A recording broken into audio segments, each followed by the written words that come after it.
আজকে বানাবো chilli potato. আলুগুলোকে কেটে নেবো এরকম করে,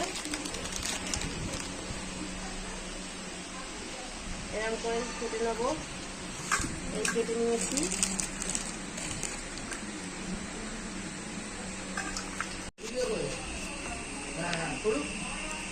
একবার ঠান্ডা জলে ধুয়ে নেব আলুটাকে,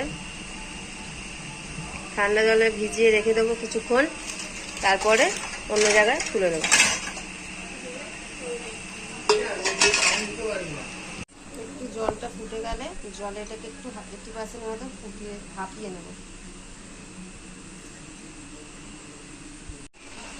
পরিষ্কার একটা তোয়ালেতে কাপড়ে আলুটাকে তুলে নেব।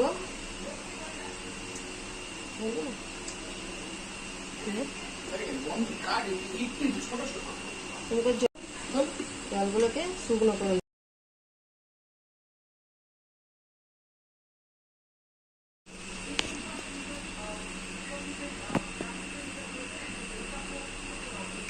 লঙ্কা গুঁড়ো গেল,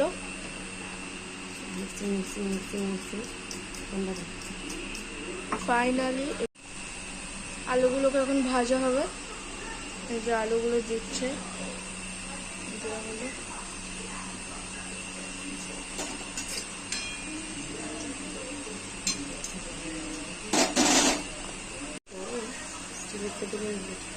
আলুগুলো ভাজা হয়ে গেল, তুলে নিলাম।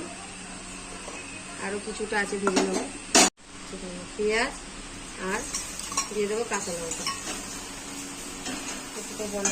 ক্যাপসিকাম থাকলে যে দিলে ভালো হতো, কিন্তু এখন ওটাকে ছিল না, তাই আলুটা দিয়ে দিলাম। ক্যাপসিকামটা না দিলেও হয়।